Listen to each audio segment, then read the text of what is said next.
Membres de la taula, autoritats, benvolguts professors, professores, personal d'administració i serveis, apreciats alumnes.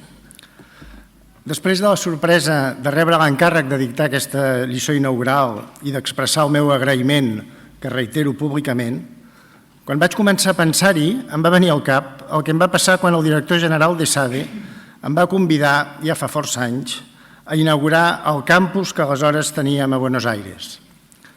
En acabar l'acte, un senyor se'm va acostar i amb aquella cantarella argentina que sóc incapaç d'imitar em va dir: la conferència m'ha agradat molt i l'he trobada molt interessant, però ja veig que no deu estar molt al dia perquè no ha fet servir cap PowerPoint.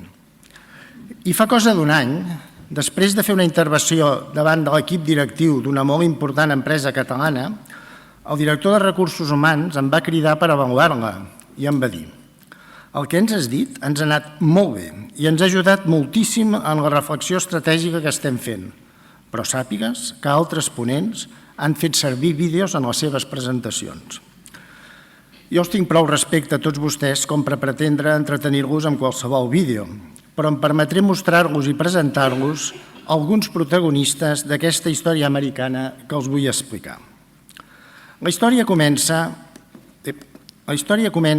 amb un article que un professor de Harvard va publicar fa pocs mesos al New York Times, on manifestava la seva reacció quan un dels seus estudiants més brillants li va dir que havia trobat feina al sector financer.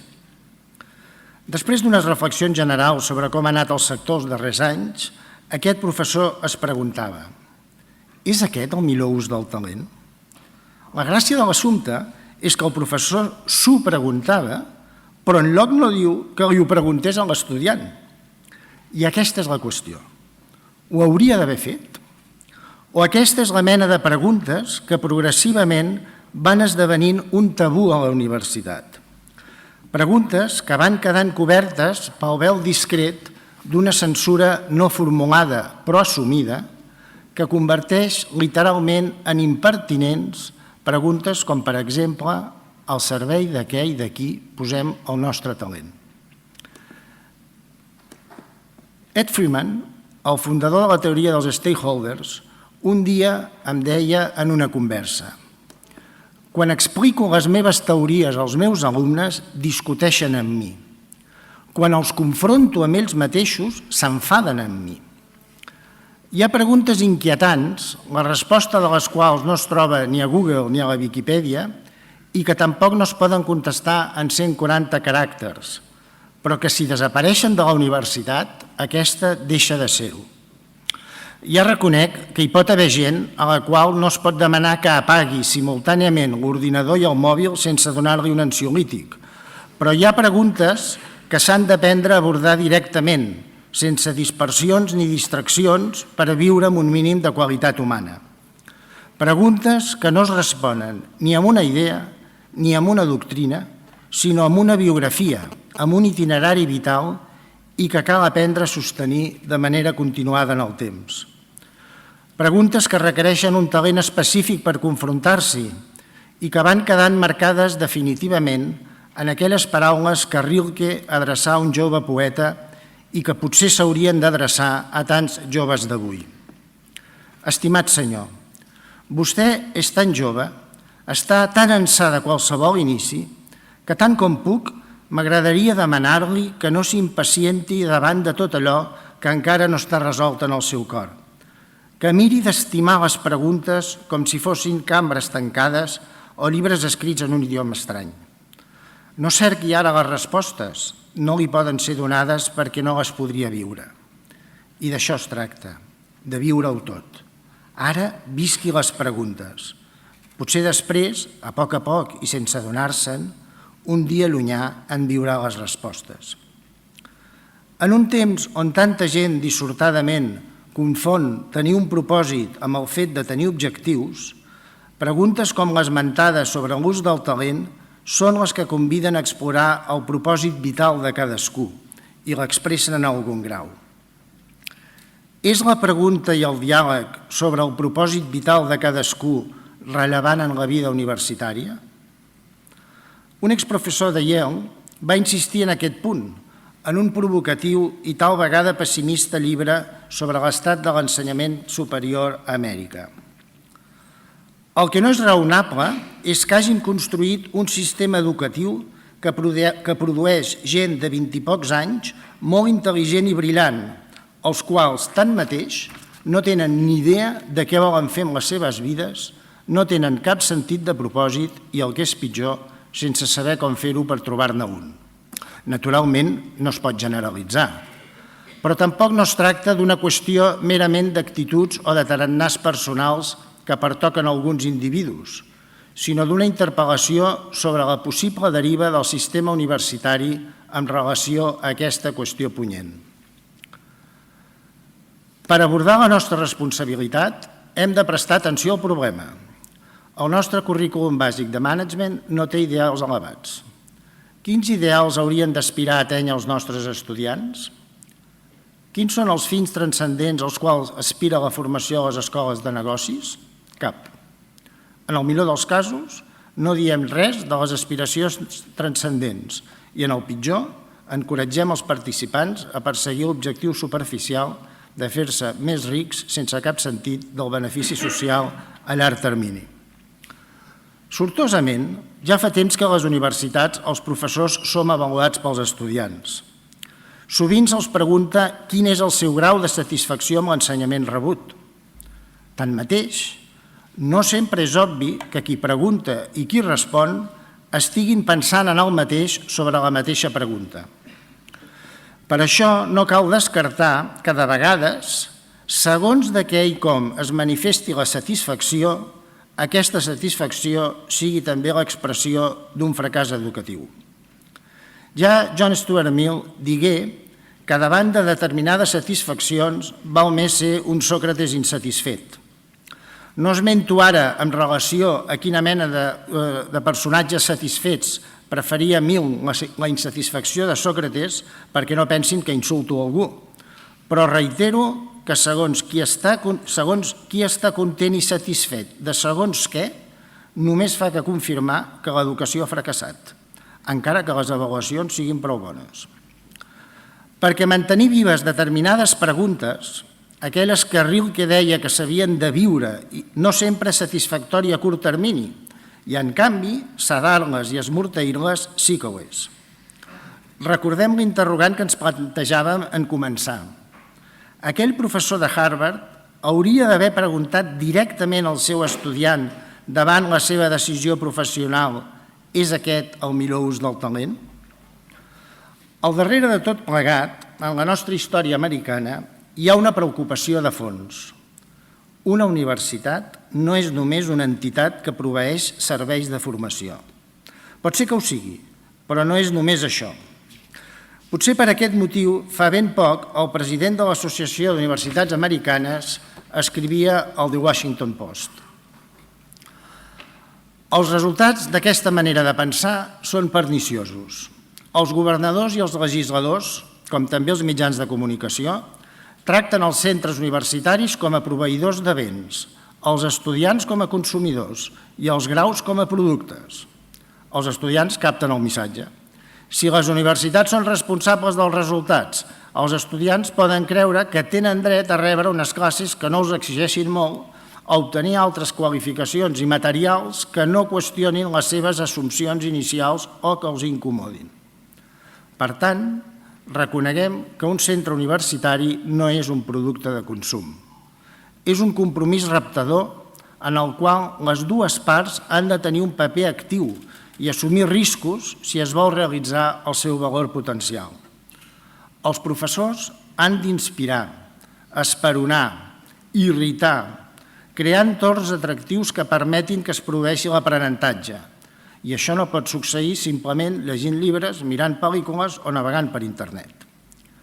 Dit altrament i de manera més positiva, només podrem plantejar bé la pregunta pel talent si tenim, per dir-ho amb les paraules ja esmentades de Giacalone, si tenim fins transcendents o ideals elevats, que ens permetin saber de què parlem quan parlem de talent.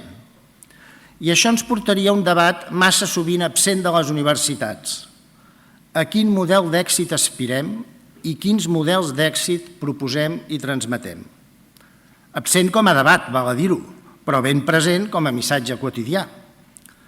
Per això, quan es parla de desenvolupar el talent, s'ha d'insistir que forma part del talent i, sobretot, del nucli de l'educació i de l'aprenentatge, possibilitar que els estudiants donin sentit al món i al seu lloc en el món, preparar-los perquè puguin utilitzar els seus coneixements i habilitats com un mitjà per comprometre's responsablement amb la vida del seu temps.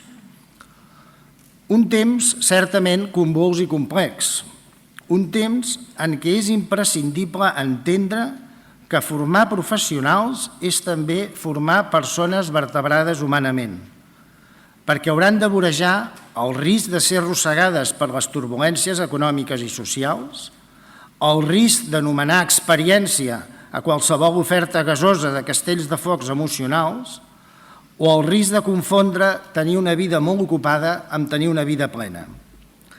D'aquí que calgui donar la màxima importància al fet que avui la universitat sigui també un espai en què els estudiants necessiten identificar el seu nucli interior, el seu jo més elevat, que els pot guiar efectivament a través d'uns temps turbulents. La integració del cos, la ment, el cor i l'ànima és una via important per reforçar aquesta connexió interna. Per bé que molts estudiants creuen que és fàcil connectar-se amb el seu espai íntim de quietud i sentit, només aquells que es formen en l'autoreflexió poden desenvolupar una connexió sòlida amb el seu nucli personal capaç de resistir la por, la pressió i la incertesa.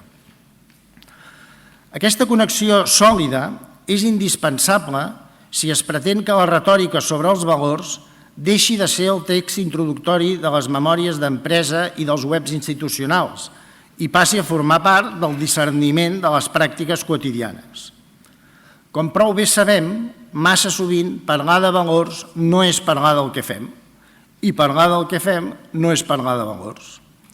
Tanmateix, també sabem que aquesta dissociació gairebé esquizofrènica no es resol amb més sermons, més documents, més sancions o més task forces, sinó que requereix posar condicions i marcs explícits per dur a terme una tasca pacient, constant, discreta i decidida que acompanyi les persones en un procés tan imprescindible com, per cert, irreductible a la superació d'un nombre determinat de crèdits.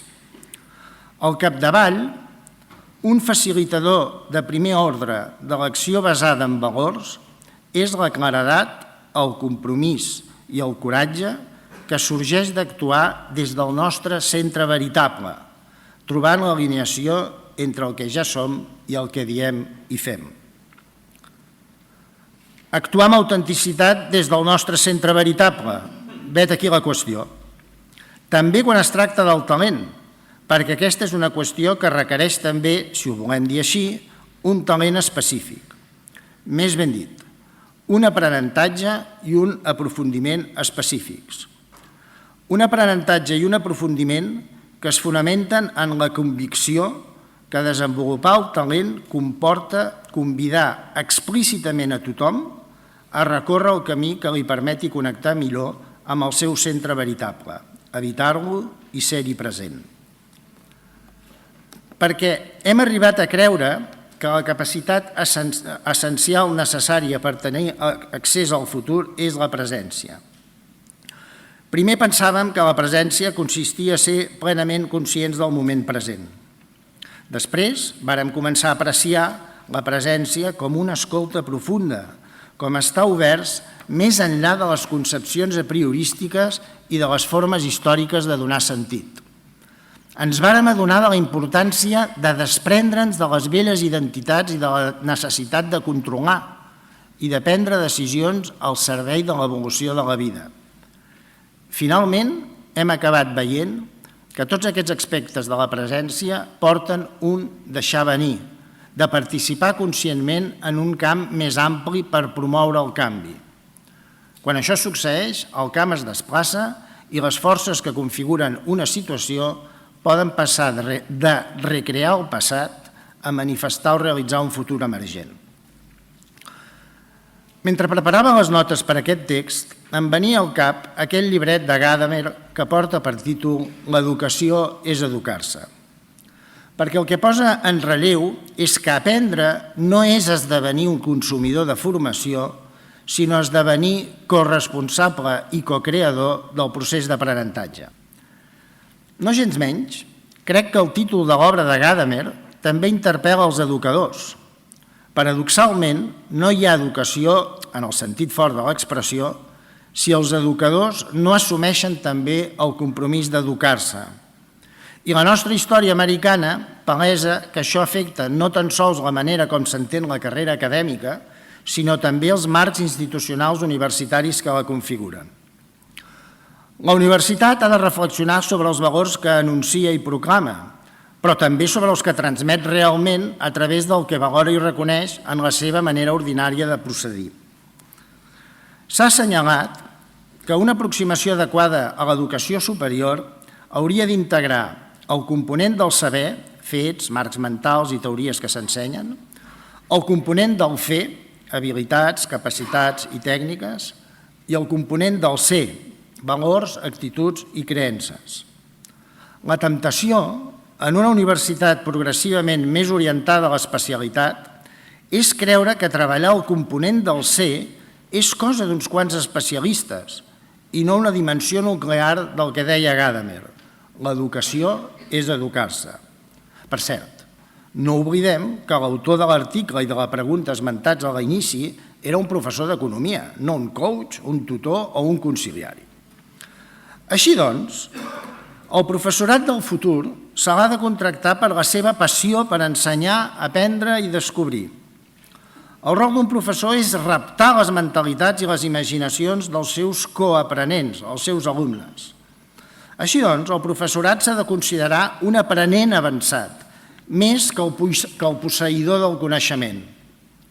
Els professors del futur han d'estar preparats per innovar i experimentar. Per ells, ensenyar és estar en el moment amb una idea, en presència de i plenament presents, amb altres aprenents.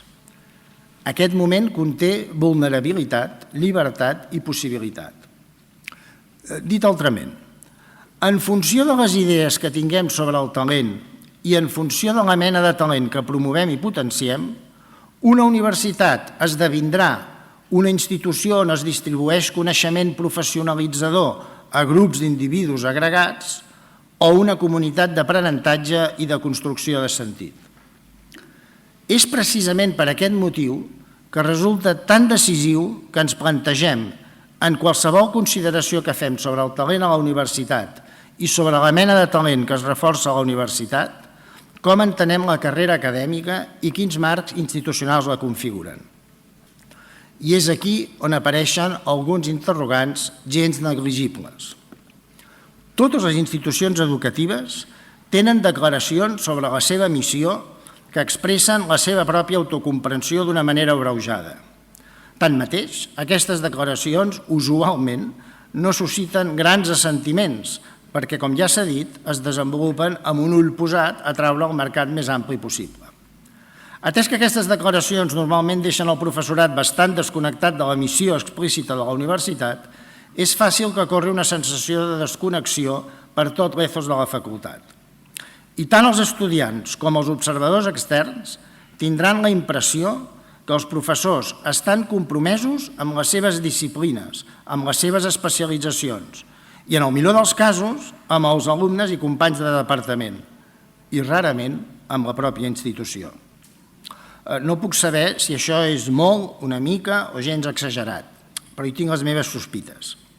Tanmateix, sense elevar l'anècdota categoria, trobo avinent recordar ara un fet que em va passar no fa gaire.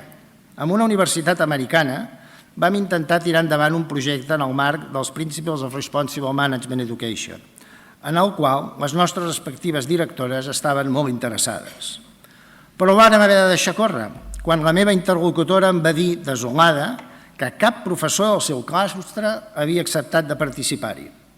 El motiu? La primera cosa que li preguntaven era si del projecte en sortiria un paper. En contestar que això no era segur, li deien que en aquest cas no els interessava, perquè era una pèrdua de temps. I a sobre tenien el risc que, com a conseqüència de no fer prou papers, els donessin més hores de classe. És aquest el millor ús del talent? Com que aquesta és una història americana, hem de pensar que els americans tenen poques ocasions de llegir Machado i, per tant, de meditar aquell consell seu segons el qual convé molt a la vida no estar de tornada abans d'haver-hi anat. Aquest consell és bo tenir-lo en compte, especialment quan es parla de recerca. Tanmateix, voler estar d'anada i no de tornada pel que fa al pes de la recerca en la vida acadèmica no evita el risc de centrar-se en el talent de manera restrictiva i tal vegada malmetre'l. Josep Pla deia que veia el món en forma d'article. Anàlogament, podríem dir que el risc avui a la universitat és veure el coneixement només en forma de paper. Potser per això una professora de Boston em deia que la pregunta d'investigació pendent no és quants papers es publiquen i qui els publica, sinó qui els llegeix, a banda dels autors, els revisors i els editors, tots ells dins del bucle de temes i mètodes convencionalment acceptats que entre ells mateixos generen, especialment els editors. Jo li contestava, per seguir amb aquest humor tristoi i depressiu, que avui faríem fora Kant de les nostres universitats, atès que després d'obtenir la plaça de professor va estar gairebé uns anys sense publicar res, període conegut com el silenci de 10 anys. I això, evidentment, no hi ha ni Urtrac que ho aguanti. Soc ben conscient que el que acabo de dir és una ucronia i que de Kant només en surt un de molt de tant en tant. Però en plantejar aquesta qüestió en aquella conversa bostoniana, no tan sols ens preocupàvem els límits al coneixement i a la innovació i la focalització restrictiva del talent que generava la popular i prou coneguda pràctica del publish o perish, sinó que, a més, i potser sobretot, que el tema generacional és crucial. Hem de reconèixer el conflicte intergeneracional en el món acadèmic i com els més vells intenten controlar els més joves d'una manera objectivament injusta, com quan els professors sènior imposen unes exigències de publicació als seus col·legues més joves que ells mateixos no van complir ni haurien pogut satisfer. El futur de la universitat es juga en la mena de talent que es promou i es reforça entre el professorat. Per això, ens sembla que un corrent de fons transversal als actors d'aquesta història americana és la necessitat de repensar el discurs sobre el talent. Si hi ha un mantra que avui es repeteix arreu, és aquell que diu que cal atreure, captar i retenir el talent. Aquesta frase sempre em fa venir al cap aquella altra atribuïda a Henry Ford. Per què sempre que demano 2 mans em venen amb un cervell incorporat? En el rerefons d'aquestes afirmacions hi ha el vell desig de tot capatàs, des de l'antic Egipte fins als camps de cotó, de tenir capacitat productiva sense la molèstia d'haver-la de reconèixer com a persona. Aquesta mania de parlar del talent com si les persones en fossin simplement transportadores confon la perspectiva, dissocia el talent professional del talent o la qualitat personal i explica per què objectius extrínsecs, que no cal dir-ho, també són molt importants, com ara captar recursos, generar resultats, produir satisfaccions a l'alumnat, complir amb les acreditacions, fer informes i tants d'altres, acaben per envair tot l'horitzó. Derek Bock, que va ser president de Harvard durant més de 20 anys, ho matisa i posa en dubte que la colonització mental del publish or perish sigui tan gran com Waters ressaltava, per bé que no la nega.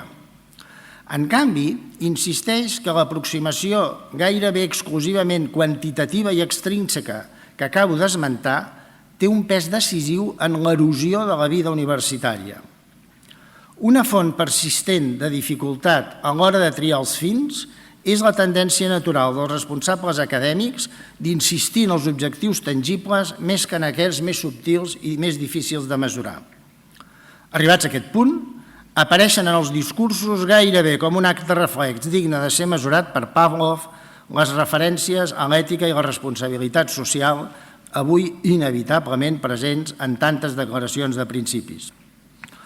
Prendre-la seriosament més enllà del que és políticament correcte vol dir anar més enllà d'insistir en les declaracions generalistes de valors sobre els quals no podem deixar d'estar-hi d'acord. Entre altres coses, perquè tots estem d'acord sobre els grans valors mentre no entrem en detalls. Retornem a Locke. En darrera instància, desenvolupar un fort sentit de responsabilitat moral i professional no consisteix simplement a aprendre a pensar sobre els temes en joc. Forma part integral d'esbrinar quina mena de persona volem ser i quin tipus de vida ens permetrà mirar enrere i veure-la amb orgull i satisfacció. Aquest és un repte encara més gran que ensenyar ètica i responsabilitat social, per bé que poques professional schools l'han considerat inclòs com un objectiu adient de les seves activitats. Tanmateix, hi ha raons que expliquen per què una introspecció d'aquesta mena pot haver esdevingut tan important com per ser ignorada i per què pot acabar representant el repte últim que han d'afrontar les professional schools. En altres paraules, per poder fer i fer-se aquella pregunta inicial sobre quin és el millor ús del talent, cal haver fet emergir en algun moment la pregunta sobre quina mena de persona volem esdevenir i quina mena de vida volem viure. Preguntes ben de l'estil de les de Rilke, tot i que de vegades fer-les de debò i a fons no deixa la gent gaire satisfeta. Perquè aquestes preguntes, i no pas altres, són el marc de comprensió de qualsevol aproximació personal i personalitzada al talent, tant el talent professional com, no cal dir-ho, el personal. Però si aquest és el rerefons des del qual una universitat digna d'aquest nom ha d'adreçar la pregunta pel talent al seu alumnat, probablement això requereix que el professorat assumeixi en algun grau, per molt elemental i mínim que sigui, la convicció que la vida acadèmica és una vocació, no una feina. Jo diria no només una feina, però diu no una feina. Així doncs, l'acadèmic s'ha d'orientar cap a un món que no estigui dominat pel rellotge de fitxar. Com ha escrit Stanley Cavell, un element transcendental és indispensable en la motivació d'una existència moral, sobretot pels acadèmics. A l'acadèmia ara li manca qualsevol element transcendental i en comencem a veure les conseqüències. Potser algú pot considerar que aquesta mena d'afirmacions són un còctel peculiar d'irritació, nostàlgia, preocupació i impotència.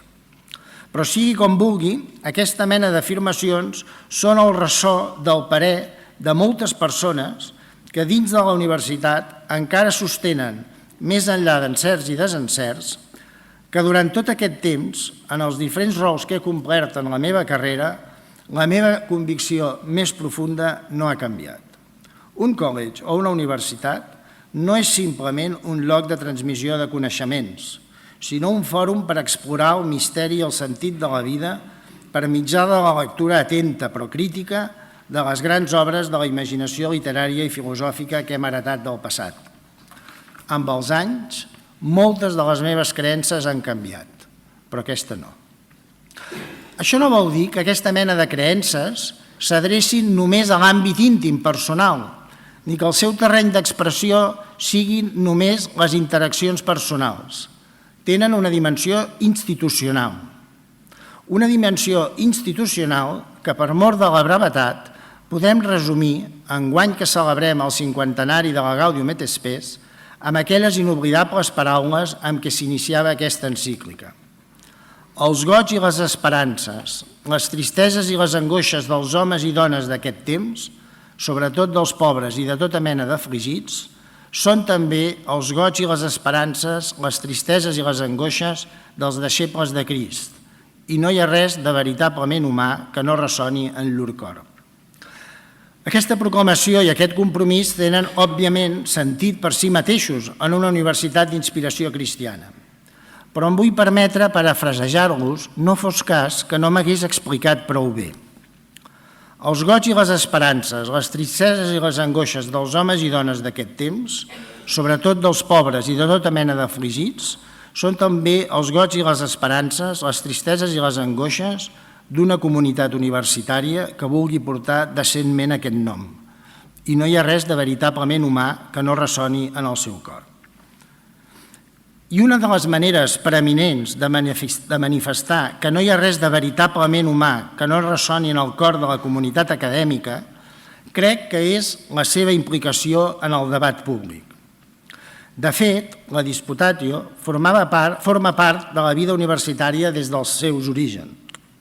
Això, òbviament, no té res a veure amb el fet de ser capaç de defensar amb èxit dialèctic una proposició o la seva contrària, habilitat que avui és molt apreciada i que m'extinc de qualificar per educació i perquè ja hem vist el que pot donar de si. Més aviat em refereixo a un compromís institucional que només es pot desenvolupar a través d'un extens debat públic que impliqui un ventall ampli dels diferents membres de la comunitat. Crear les plataformes rellevants per al debat públic, organitzar i liderar aquests debats és una tasca desafiant en què es necessitarà un lideratge acadèmic i la implicació activa de la universitat. Potser estic mal fixat i sóc injust, però una de les coses que més lamento dels darrers anys és que la universitat sembla que hagi dimitit de qualsevol responsabilitat i compromís de fer-se present en el debat públic a Catalunya. Si més no, aquesta és la meva sensació. Quan dic debat públic, no em refereixo exclusivament a allò que algú, potser sense voler, però amb més encert del que imaginava, va denominar amb el mateix nom que el títol d'una novel·la de Kafka, El procés. M'hi refereixo, esclar, però em refereixo també a totes aquelles qüestions tecnològiques, econòmiques, polítiques i culturals que donen forma concreta a Catalunya a les paraules de la Gaudium et Spes que he reproduït abans. Avui, dissortadament, penso, el debat i la deliberació públics estan en mans de les tertúlies. Per descomptat que no tinc res en contra de les tertúlies perquè fan una funció ben necessària. Algunes les segueixo fins i tot amb interès.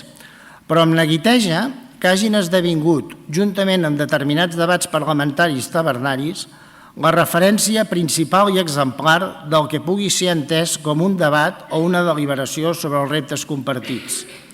Per no esmentar les intervencions en els mítings, algunes de les quals mereixen ser incorporades directament al que Jorge Luis Borges va batejar com a història universal de la infàmia.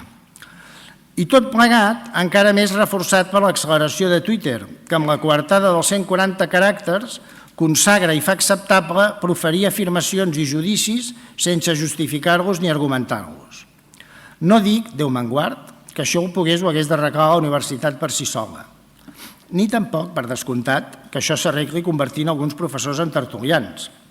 Simplement apunto la idea que si la universitat és absent del debat públic i no l'acull ni l'integra des de la seva específica identitat universitària, potser algun dia algú preguntarà també a la universitat: és aquest el millor ús del teu talent?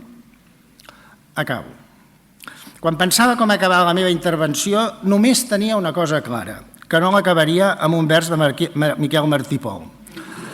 En primer lloc, perquè els he explicat una història americana i acabar així no tindria sentit.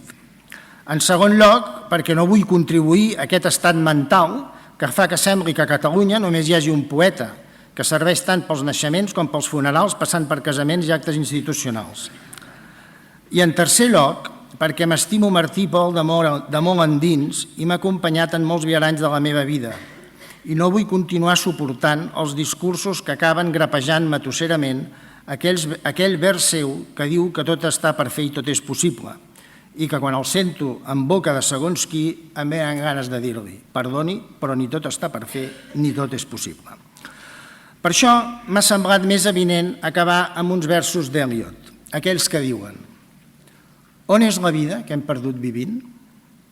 On és la saviesa que hem perdut en coneixement? On és el coneixement que hem perdut en informació? Preguntes novament en sintonia amb la mena de preguntes que Rilke reclamava i que deia que calia aprendre a sostenir íntimament i a viure. Preguntes que no van contra el coneixement i la informació, sinó que són un clam per allò que perdem quan entenem el talent de manera restrictiva i quan només desenvolupem una mena de talent. Preguntes que no es poden respondre només amb una llista de competències per desenvolupar i, si molt convé, per avaluar, sinó que demanen créixer i aprofundir en determinades virtuts, cosa que potser no guarda correlació amb un increment dels ingressos ni augmenta el propi valor de mercat, però que fa la vida més digna de ser viscuda. Virtuts com la humilitat, la paciència, la generositat, la veracitat, l'autenticitat i el sentit de l'humor, sobretot si hom se l'aplica a si mateix. I certament també el coratge. El coratge que cal per preguntar i preguntar-se: és aquest el millor ús del talent? O si ho volen dir d'una altra manera, el coratge que cal per preguntar-se, encara que sigui escadusserament, tant en termes personals com institucionals, al servei de què i de qui estem posant el nostre talent. Moltes gràcies per la seva atenció.